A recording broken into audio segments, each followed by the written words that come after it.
اس دنیا میں سب سے بہترین شخص وہی ہے جس کو اس بات کی سمجھ آ جائے کہ میرا اللہ اس کائنات کی ہر چیز پر قادر ہے، میرا اللہ غفور الرحیم ہے۔ جس انسان کو یہ سمجھ آ گئی وہ انسان اس دنیا اور آخرت میں کامیاب ہے۔ ایک دفعہ آپ صلی اللہ علیہ وسلم کی محفل میں ایک بدو آ گیا۔ اس زمانے میں بدو ان لوگوں کو کہا جاتا تھا جو جاہل تھے۔ جب وہ شخص آپ صلی اللہ علیہ وسلم کی محفل میں آیا تو اس نے پوچھا کہ آپ صلی اللہ علیہ وسلم آخرت میں حساب کتاب کون کرے گا؟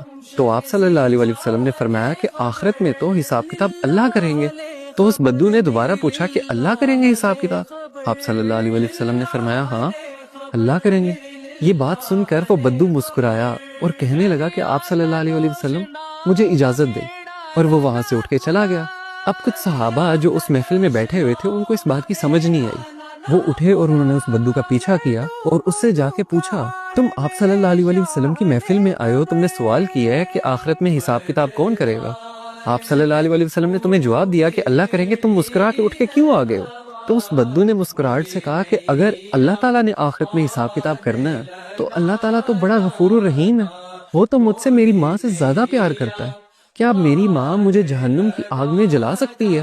جب میری ماں نہیں جلا سکتی تو وہ رحیم و کریم میرا مالک میرا اللہ مجھے کیسے جہنم کی آگ میں پھینک سکتا ہے؟ تو وہ صحابہ آئے آپ صلی اللہ علیہ وسلم کے پاس اور بولا کہ آپ صلی اللہ علیہ وسلم اس طرح ہم اس بدو کے پیچھے گئے تھے، اس نے یہ بات کی ہے کہ اللہ تو بڑا رحیم ہے۔